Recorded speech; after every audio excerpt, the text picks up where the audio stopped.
Hello and welcome to Addicted to Lacrosse. This is Season 3, Episode 3. Today is Sunday, January 17th, 2016. My name is Graham Perro. With me as always, not as always, for the first time this year, we have the usual panel of Tyler Fitch and Melissa Daphne. A whole bunch of games to talk about this weekend. The only other news that I want to just touch on is the retirement of Geoff Snider. He hadn't played this year. He was cut by Calgary a couple months ago, I think. And I don't know if he had kind of decided to retire at that point or if he was going to wait to see if he got offers from other teams. But I had also heard that he was only interested in playing in Calgary anyway, seeing as he's a Calgary guy. But the announcement came this week that he has officially retired. And ironically enough, the Roughnecks then signed his brother Bob, so that was kind of odd. Tyler, you mentioned something about Snider a couple of weeks ago. I wanted to see what your thoughts were. Yeah, the NL all-time top 30 list came out, and I realized Geoff Snider was missing. In my mind, I had overcredited his accomplishments. Like when his retirement came out, I checked the stats. I thought he was on the Calgary team in '09 that won a title, so I was like, great face-off man, won a title, all these things, but apparently he only joined them in 2011, so he hadn't won a title, and I guess that would slightly skew the top 30 rankings, but still there's plenty of players on there who haven't won a title either, so it doesn't matter. He, for a good number of years, revolutionized face-offs, or defined what a face-off man looked like in the NLL and outdoor. He went into the World Championships in '06 in London, Ontario, and was the tournament MVP, I want to believe. I think Jeff Zwicky was not MVP, just offensive player, but I think Geoff Snider was MVP because he went in, won all the face-offs, which gave Canada possessions to win the World Championship for the first time in 30 years, like something like that, 28 years. And he just rolled on for the next decade, close to it, basically defining what a great face-off guy looked like. And it's a bummer that I think the league changed a little bit this year with the one step with this ball in the back of your stick, which maybe didn't fit his style anymore. But he had a great run, and he's my favorite face-off guy ever, even though I never played for the Stealth. I do face-offs when I play lacrosse, so I was like, I want to do everything like he does, even though it wasn't even close. But still, I just really appreciated what he did on the floor, and it'll be sad to not see him play anymore. Yeah, he was one of those. Yeah, sorry, Graham. He was definitely one of those players you kind of love to hate, and you mostly hated him because he wasn't on your team. I mean, I know recently there's been a lot more discussion about who's the better face-off guy, Jeff or Bob, but while they were both great face-off guys, Jeff was just so dangerous because he could just take it down and score. I'd really be curious to see what the stats were on that. How many goals did he score straight off the face-off? Just him. And that's where it made him so dangerous to play against, because he could turn, a big lead all of a sudden into nothing because he'd get just a couple goals right off the face-off, or he could all of a sudden take the lead or, send it into overtime. So you never knew what was going to happen with him. And of course, he was a gritty player, so it was always exciting to watch him. But yeah, he was just a great player. And it's a shame if he was cut and he retired because of the rule changes, which I don't, as a fan, I don't feel I have made much of a difference. But he was a great player. I'm going to really miss watching him play. He always made it exciting. So he had at least 2 bouts in the last 2 seasons where he had injuries, so he may not have been 100%. Something along those lines could be a contributing factor as well.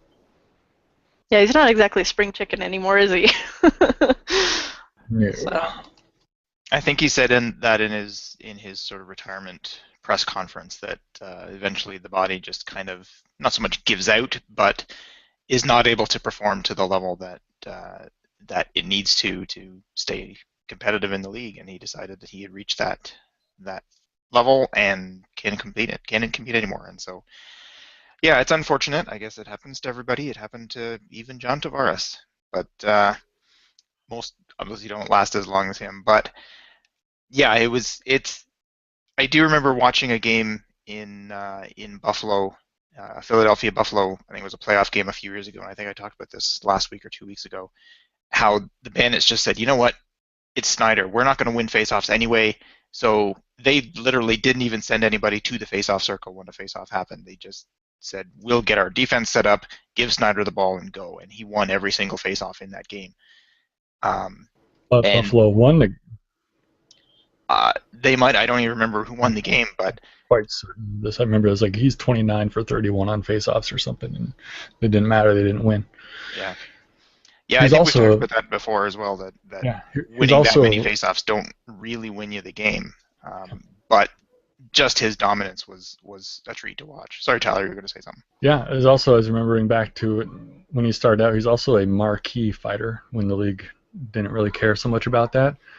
And he kind of, as much as he revolutionized faceoffs, he revolutionized fighting too, because his style was like he had a deliberate style. He would grab the guy and just these short jabs from their collar, just right here. He had his head turned the whole time, and he would just like the guys would be punching the back of his head instead of his face. And he had some major tilts that were highly viewed on YouTube, and the fans in Philly loved.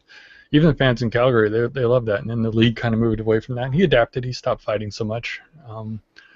But it's another thing where he defined how it was done at the time. Very great career he put forward.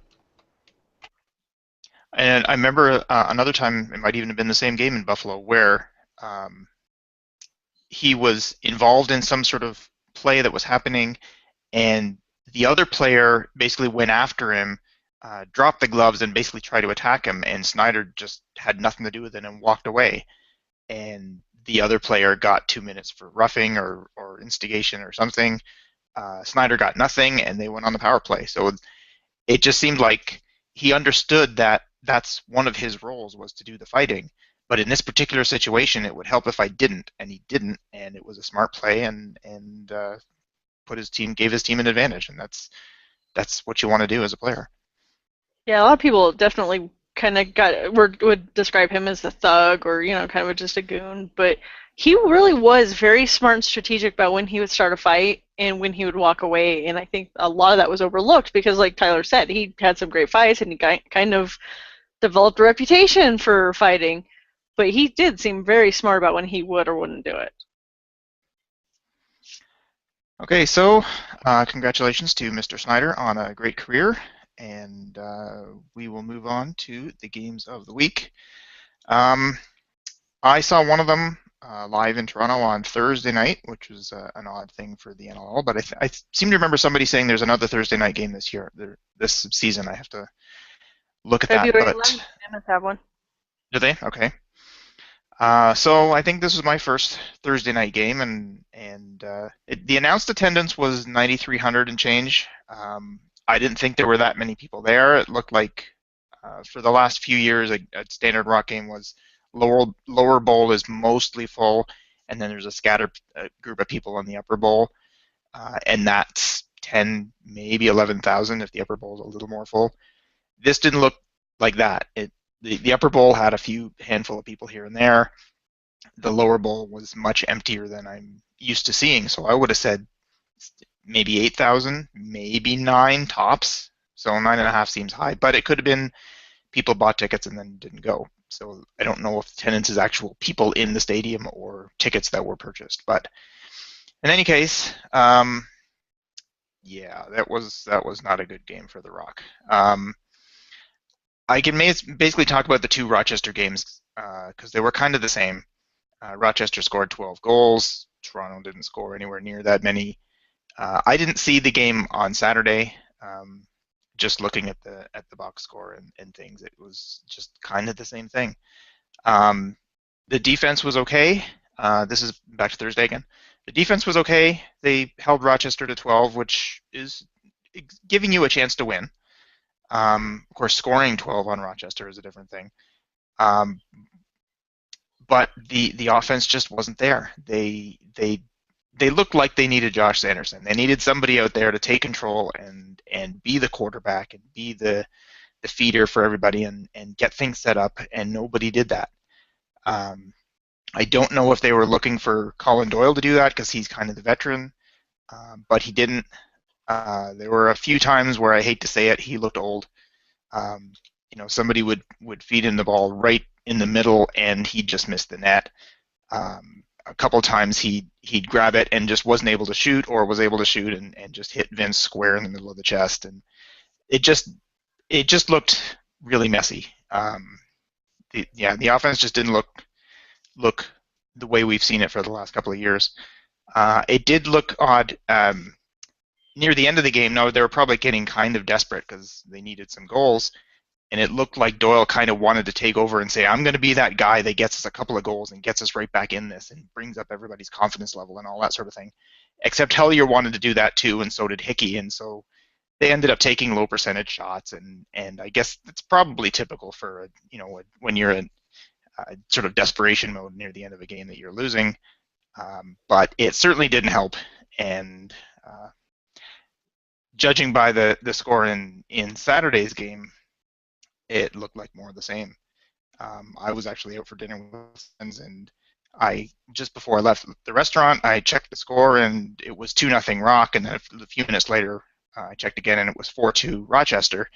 I said, okay, well, we're in this. It's not so bad. And then I went home, and by the time I got home, it was like 11-5 or something. So I guess I'm kind of glad I didn't see that. Did you guys see either of these two games? Go ahead, Melissa. Yeah, I have unfortunately nothing to add. But going to your attendance point, Graham, I know there's been a lot of discussion over the years over whether it's turnstile or tickets sold, and some accusations that some teams are able to inflate their poor attendance or dwindling attendance because they give a lot of tickets away, and so the count is higher. And some of that's even been lobbed at the Mammoth. And I know the last few games, when you look at the stands, they look pretty empty to me, and they're still saying a pretty high number. So, and I know the Mammoth, depending on who you would ask in the organization, would say it was turnstile or tickets sold. So it could have been a case of tickets sold, not turnstile, which I think is kind of typical, is that it's tickets sold, since they get the money regardless. Yeah, I watched both these games, and I was surprised by the Rock's performance. I'm pretty sure I picked them to win the East, and right now they're 0-3. And it's not just Doyle necessarily, but they all kind of look old. Their defense is some very established guys, but being established means that they're older, and they were just getting torn apart by Rochester 2 times. Not a good situation to be in. That was my main observation, is along the lines of, wasn't just Doyle that was old, and they have time to change things up, but they need to find a quarterback again, just like you said, Graham. There's nobody controlling that offense. They're just trying to do stuff. Hellier scored kind of when he wanted. He had some great shots. Hickey's not producing like he did last year, which I don't think was a fluke year. I just think maybe teams have had a year to adjust to his style, which is definitely something they all do over time. You don't see people continually pop out of nowhere and then continue to dominate when they have time to learn your tendencies for the whole off season. What do we got next? Next game I was going to look at was Calgary, New England. Now, I didn't see this one, so I don't have much to say about it. Checking out the scorecard here, Calgary won 9-8, in case people are unaware of the result. Looks like it was back and forth all the first half, each team taking the odd 1-goal lead and then giving it up again. And then Calgary scored 5 straight and took a 9-4 lead, and then New England scored 4 straight to bring it back to 9-8, but that was it. The last goal New England scored was at 14:59 of the fourth quarter. So it was only a 1-goal game for the last second, so it probably looks a little closer than it was. yeah, I don't have anything else to add to that. Um, Tyler, did you manage to see this one? No, it was parenting stuff for me, so I didn't watch this one, so I could watch the stealth game that was starting about an hour after that. So I missed out here, but I was very interested to see how Sean Evans would do against his old team, and it seems like his old team answered the call. It's not just one guy versus everybody, but he's a pretty impressive one guy. And it was, even though they lost, I think it was probably a good game for the crowd in New England to attend, and if they're paying attention to what the other things that the Black Wolves are doing with their wins on the road and a 1-point loss at home, hopefully they're energizing those fans to be optimistic about how the season's going to go. Melissa, did you manage to see this one? Unfortunately, I didn't. I had a little issues this weekend finding where some of the games actually were. But I am surprised to see Calgary went scoreless in the fourth, and they did go 3 for 6 on the power play. So, like you said, it looks like it was a closer game maybe than it was. But it kind of makes me wonder if Calgary just took their foot off the gas in the fourth, or if New England really just came alive and Calgary just couldn't keep up.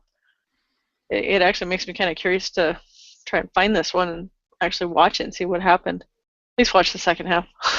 Yeah, back-to-back weeks with Calgary traveling to the East Coast. Could get tired, but I mean, they just need another 20 minutes of real time, 15 minutes of clock time to perform. I don't think they'd just drop off that appreciably that quickly. I think the Black Wolves defense said, hey, let's give our offense a chance by stopping Calgary. Started doing that. Yeah, you mentioned an interesting point. The Roughnecks managed to keep Sean Evans to a single goal and no assists. And I did see a tweet from somebody saying the last time Evans was kept to a single point in a game was however many years ago, and I didn't catch when it was. But anytime anybody can keep Sean Evans to a single point, you're doing okay. I imagine the Roughnecks know the way he plays better than anybody because he was there for 4 years.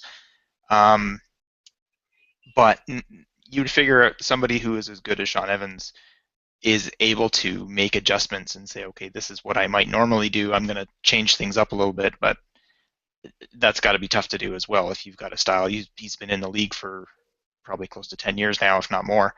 And when you've got a particular style, it's getting you 130 points in a season. You don't want to mess with that. But at the same time, Pat Saunders had a couple of goals. Kevin Buchanan had a couple of goals. Sheldon Burns had a couple of goals. So maybe he's, seeing his teammates doing reasonably well, and so if he's only picking up 1 point in this game, that's not so bad. If he starts doing that in 4 or 5 games, then maybe there's an issue. But until there's an actual problem, don't worry about it. Okay, next game we were going to talk about is Vancouver, Saskatchewan. I did see part of this one. But actually, I didn't see much of this one. I heard some of it because the broadcast feed was terrible, and this seemed like true for a lot of people. I found it unwatchable. I couldn't even watch it. I actually turned the video off and was doing other things with the sound on, and the sound was really choppy as well. So that hopefully they can clean that up for the next game. This is the first game in Saskatchewan. 9,000 plus attended it, so that's pretty good. I looked over the numbers for the Edmonton attendance. They averaged about 6,500 last year. The max was only 7,600. They did get 10,000 plus for the championship final, so that was great. But other than that, they've only had one game since 2010 that was higher than the 91-47 that showed up in Saskatoon. So one game in Saskatoon. We'll see how the next one goes. Something we want to get to later is the second game in Georgia that happened today, where their attendance dropped off quite a bit from the first game. So that's kind of disappointing, but it was also a Saturday afternoon game during the NFL playoffs, so that may have had something to do with it as well. Anyway, on to the game itself. Tyler, I imagine you have more insight into this one than I do, so why don't you start? Yeah, the Stealth corrected their issues from the week before. A couple things going on there. First up, Lineup changes. Matt Beer's coming off his suspension. I think he's very key cog to the whole defensive scheme. So when he was out against New England, that really wrecked their defensive experience. Secondly, they brought up the young kid Jordan Durston, rookie. He gets 2 goals. First one was a great little highlight, coming off a battle for the ball and then dove across the crease, put it over Bulld's shoulder. It was good action there. Corey Small returned to his Man Cup form, and that was nice to see. 5 goals in the victory here. Late in the game, the announcers mentioned, "Oh yeah, he's a former Rush player. He might be sticking it to the Rush." I don't know. I think he's just a great player who had a terrible week last week, and it wasn't so much about the Rush, so much as him just playing his game. Most amazing stat I found for the whole game is, as we're talking about the Rock game and Josh Sanderson quarterbacking the offense, Garrett Billings, who had figures coming into quarterback the Stealth offense, had all of 1 assist for the whole game. So 1 assist on 13 goals for the Stealth, and the Stealth still got the win. That means they're finding ways to score against a tough Rush defense where the offense wasn't predicated on moving the ball around through Billings. It was get the goals you can get, and they did a great job of that. A few transition goals from like Travis Cornwall. Let me see. I guess he's the only official transition person. But they had some good action running the ball, and I was just very happy with the results. I was totally freaking out after one game, but during the week I saw a thing come up on my app, phone on my app called Time Hop, which shows you this day in history on all your social media sites. And it reminded me in 2011, Stealth had just a terrible game early in the season, and that was the year they went to the Championship Cup. So nothing to worry about. Just one game that they blew at home terribly. But to go into Saskatoon when the Rush were raising the banner, feeling really good about being the champions and celebrating that, and hand them a loss. That's very, very good omen for the potential of the Stealth. I fear they may not always execute perfectly at that potential, but we've seen that they can beat the best, so please continue to go do that, Stealth players. Melissa, you got any thoughts on the game? Oh, it's kind of good to hear after some of the struggling that Vancouver's done the past couple seasons that maybe they have made some changes and we'll see just a different Stealth. Unfortunately, as I said, I had problems finding some of the games this week, so I didn't really get to watch too many. So I didn't get to see this one. Okay, two more games to talk about. I guess, Melissa, we'll go right back to you on this one. Buffalo and Colorado. This was a really exciting one. I only saw the second half, so I don't know too much about what happened in the first half. But some pretty big numbers in there. But I guess when you end up with a 15-14 score, there's going to be some big numbers. What did you think, Melissa? It was good to watch these teams play. Buffalo definitely set a tone, I think, early on, and that probably was their goal coming in, because it was definitely different in the second half than the first. They were a lot more penalties and things like that. Just kind of what you'd expect, especially as at least a couple of the players were on the Buffalo team that the Mammoth did be in Buffalo for the Cup.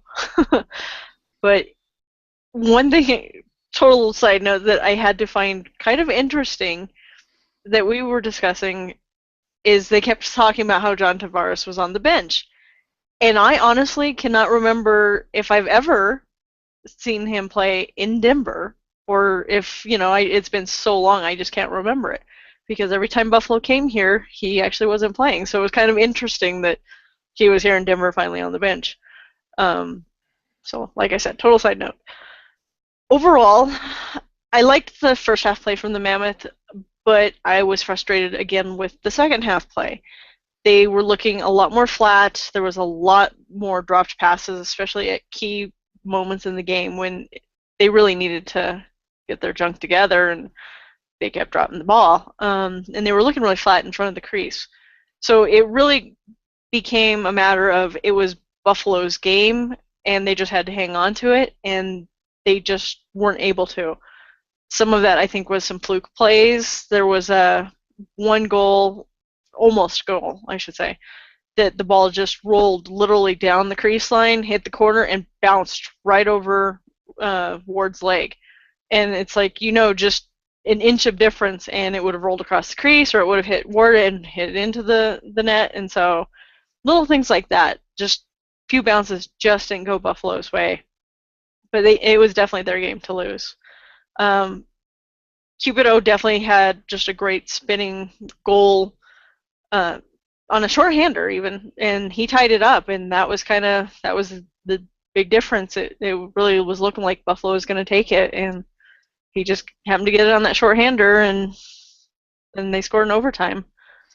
We've definitely seen some good play from some of the newer Mammoth players. I think Caleb Crawford was probably one of the biggest impacts. He had a whole lot of assists. 9 assists, including the overtime winner. Yeah, thank you. Yeah, and I mean, Adam Jones had a sock trick, so I mean, there was definitely some very good building blocks that I hope that they're able to continue on. And it seems like either the team is the newer guys are starting to get used to how John Grant Jr. passes, because it's great that he can fake out the defense and the goalie with his wacky, you never know where it's going to come from, shots on net. The problem is he passes to his teammates the same way. And so half the time he does this weird no-look pass, and they're not looking anywhere near him because it's such a random no-look pass. And so hopefully they're starting to kind of get a feel and gel a little bit. So it was good to see a little bit less of those issues than we did in the first game. So I think this is probably one of the first games that maybe giving me a little hope. But one thing Graham and I were actually talking about before we started recording is once upon a time being in the Mile High City was actually giving the Mammoth a huge benefit, because we actually had a lot of the players living here. We had Carlson and Sims and Langtree and Glant and a handful of others that were living here, and so they had adapted to that Mile High difference. But now so many of the players for both teams are traveling in that we've lost that advantage, and you're starting to see the impact on them. So it would be nice if we'd get some more Colorado players actually living here so we could get that advantage back.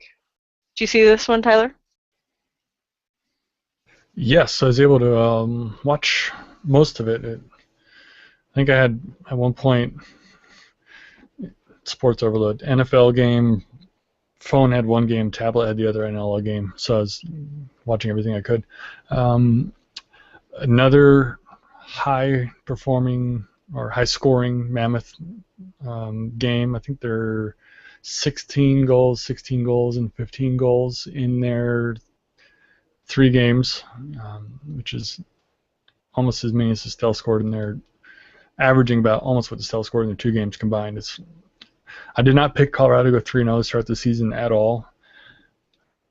2 overtime wins means they're not just lights out on defense and holding people down, but nobody's stopping that offense. So if they can tweak some things on D and start locking people down, they might have games where it's not even close, and they'll be more like that Rochester game than the 2 home games they've had. This weekend, I'm really excited to see how the Stealth do against them. If we get this last weekend or this current weekend's version of the Stealth instead of the opening weekend version of the Stealth, it'll be a great game. Otherwise, the Mammoth will score 25 on the Stealth if they come out like the first week. It would just be horrible. So I'm really excited to see what happens there. And I'm very impressed by the overall Mammoth play. I think picking up Calum Crawford is looking genius. Ilya Geish, usually when the Mammoth pick up a Stealth player who didn't make the roster, it has not been terribly helpful to them, but he's out there contributing and looking sharp. So early front runner in the West, and if they keep playing like they're doing, they're going to be a big threat to everybody across the league, because I mean they're the best team out there right now, just on scoring in general. What are your thoughts here, Graham? Yeah, I wanted to touch on a couple things that Melissa said. First of all, I agree about John Grant, that one of his advantages is that he can shoot from anywhere. He can adjust his stick to shoot sidearm, left, right, either way, and the goalie never knows what he's going to do. But like you said, he passes the same way. And actually, Steven Stamp said something like this in his IL Indoor column this weekend, that he'll pass behind his head to the point where not only do the defensive players not know that he's doing this, but the offensive players don't even know that they're open, whereas he does. So he knows, oh, that guy's open now. He's got a clear shot to the net. And before the guy who's open really realizes that he is open, the ball's in his stick. And if the ball's in his stick and he realizes it and he shoots, then great. If he doesn't realize the ball's coming to him, then it could go over his shoulder, and then the play is kind of messed up. So if everybody's on the same page and knows what Grant's going to do, then that can be really dangerous. If they're slightly off a little bit, then there could be passes to nobody, and that's not good. But if they're firing on all cylinders, which they certainly have been the first 3 games, then that's a pretty dangerous offense. I want to look at the numbers. Mammoth have scored 47 goals in their 3 games, which is 9 more than anybody else in the league. Now, not all the teams have played. That's probably close. Not all the teams have played 3 games, and the Mammoth have, so it's hard to compare. But at the same time, they've also given up 43 goals, which is more than anybody else by 7. And when you've given up more goals than the Rock, and the Rock are playing like the Rock are playing, then that's not so good. The Rock have only scored 19 goals, which is rather scary. And they've played 3 games. There are teams that have only played 2 games who have scored more than 19 goals. In fact, everybody has. So, sorry, I didn't mean to bring things back to how bad the Rock are playing. But okay, one other thing we wanted to get to is New England and Georgia. That was this afternoon. I saw bits of this, sort of on and off. Crowd was pretty low, and I mentioned this off the top. There's about 4,800 people at this game, down from about 9,000 last week. Like I said, this is Sunday afternoon, which you're not known for great attendance in the NLL. The NFL playoffs are on. I don't follow the NFL at all, so I have no idea if the Atlanta Falcons are in the playoffs at all. So that may have had an impact or not. They weren't. They're not. Carolina was close, but still, it's not their home team that was in the game. Okay, but it's still playoff football. It's exactly it's the playoffs, and so if your team's in it, then you're definitely watching. If your team's not in it, then if you're a big enough NFL fan, and there's a lot of them out there, you're probably watching anyway. So, yeah, the attendance today may or may not be a good indication of what's to come in Georgia. So hopefully it's kind of an anomaly, but we'll see. Even to add to that, there's a lot of people, even if they're not an NFL fan or like an NHL fan, they watch the playoffs. Like, that's the only part of the season they watch. So it's just like, was it last year or the year before they had scheduled games on Super Bowl Sunday? Where it was like, really, why would you do that? You know when the Super Bowl is going to be. That's just asking for no attendance. Because, yeah, I'm a diehard lacrosse fan, but I still know when the Super Bowl is, and, you know, there's a lot of people that, because it's Super Bowl Sunday, that's going to take precedence even over lacrosse, which is, you know, in our opinion, the best sport, but not everybody's. And I'm under the impression that the arena in Gwinnett, Atlanta is not heavily used, and they still stuck them with a Sunday afternoon time slot, which is just kills anybody. Nobody's ever had good attendance at a Sunday game, period. So it was very unfortunate. I want to review the rest of the home schedule for the Georgia there, and hopefully this is the only Sunday game they ever have to deal with ever, and just move on and get back to a regular evening event. Yeah, New England was playing on Friday night at home, but I can't imagine travel was the problem because there shouldn't be an issue in getting from New England to Georgia in a day and playing a Friday night game in New England and a Saturday night game in Georgia. We have a back-to-back this year with Toronto and Saskatoon, which is probably 2 or 3 times as far away, between New England and Georgia. So while that may not be ideal, you would think that a Saturday night game in Georgia would be an awful lot better than a Sunday afternoon. So um, I guess we'll have to give them the benefit of the doubt and assume that this was the only time slot available, and hope, like you said, Tyler, that it doesn't happen again. I have to wonder about some of these best time slots available because otherwise, why do we have Thursday games? I'm sorry. Friday night games, even in Colorado, the attendance drops to like half. I can't even imagine what it's going to be like for a Thursday night game. That's just, why would you do that? You're almost setting them up to fail. And it's like when we're trying to shake off this Bush League view that everyone has of us, you're just adding to it. It drives me nuts because this is part of one of the reasons I got rid of my season tickets because last season I couldn't attend 5 of the games because of them being on Fridays. And this season it's like, wow, there was 5 games I couldn't attend again. And it's like I couldn't even give my tickets away. So it's frustrating to see the league doing this again this season. As for the game itself, like I said, I saw parts of it and I missed some, but it did look like, just judging by the score or the box score, that it was a lot closer in the first half, back and forth, each team taking a 1-goal lead and giving up again. It sounds a lot like the couple of the other games we talked about this weekend. Then New England went on a 5-goal streak, thanks to 3 of those 5 by Sean Evans, and that was it. As the announcers said, that Georgia scored with a second left in the fourth quarter, and that broke Evan Kirk's streak of 0 goals allowed in the fourth quarter this season, which was pretty darn impressive. But that was not to continue. But Kirk is obviously having an outstanding season so far. I thought that the goalie for Georgia as well had a great game, Brody McDonald.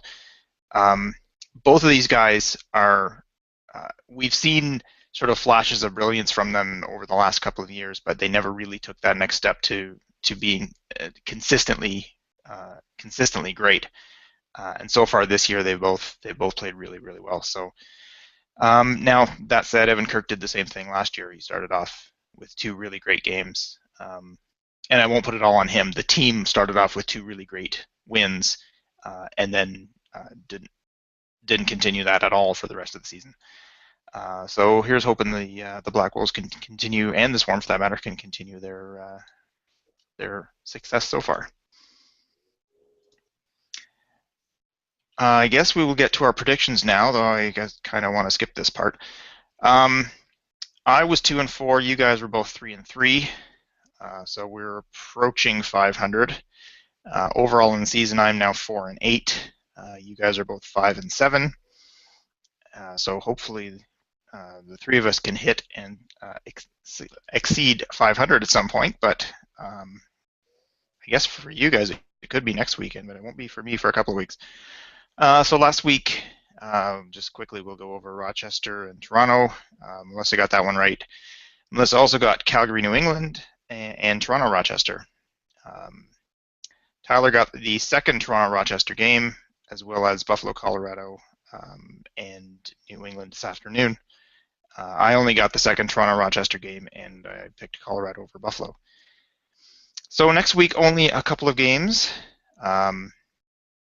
You guys are both tied, and you both tied last week, so arbitrarily, I will choose Melissa to go first. Okay. So, sorry, Graham, I gotta pick Buffalo. I expect Toronto to break out of this slump they're in soon, but I think the fact they had back-to-back games and back-to-back bad losses this week, I just don't think they're gonna quite be there next week. So, mentally and maybe even a little physically, so I gotta go with Buffalo for that one.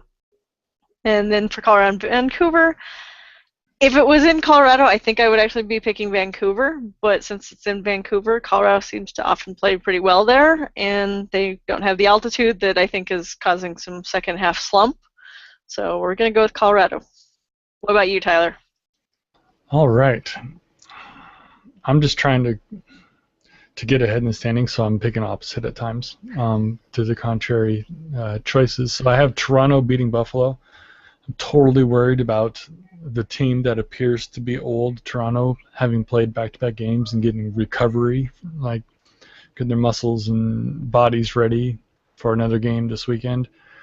But it's close by, an easy trip down to Buffalo, and they got a chance. I don't know. I think the Stealth had an awful outing and had rallied from it and got a big win on the road. So why can't Toronto have a couple of bad losses and have some kumbaya moment and get a win on the road in Buffalo? So I got to pick them.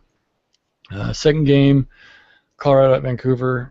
Just like you said, Melissa, Colorado does great at Vancouver or Langley. With the BC players, get to have all their friends and family in the crowd and highly motivated. There's usually an attendance bump when Colorado comes in because of those people. It's noticeable. They have a good, essentially a cheering section on the road. But I think the Stealth saw what their potential is in against the Rush. I was really close to seeing in Edmonton, but in Saskatoon, and that team can show up and win the game. So I'm picking that team to show up and shut down the freight train that has been Colorado's first 3 games of the season. What are your picks here, Graham? I struggled with actually I struggled with both of these for a little while. And being a Toronto fan, I really want to pick the Rock in this game, but just judging by the compete level from the first 3 games, I can't do it. I can see what you're saying, Tyler, and I can certainly see the team getting together and saying, okay, we just sucked in the first 3 games. There's no question. We need to get better. We need to get out there, and this is Buffalo, and we hate them, and they hate us, and so let's go out there and kick their butts. But Buffalo played a really good game against the Mammoth. Toronto did not play very well at all, so I'm going to have to go with Buffalo on this one and hope that I'm wrong. The other game, and it's funny because Melissa and I were talking before we started about this game, and I said and then you, Tyler, said the same thing later. If the Vancouver team that played week 1 shows up, Colorado wins. If the Vancouver team that showed up in week 2, or I think it was 2 and 3, shows up, then this is going to be a really good game.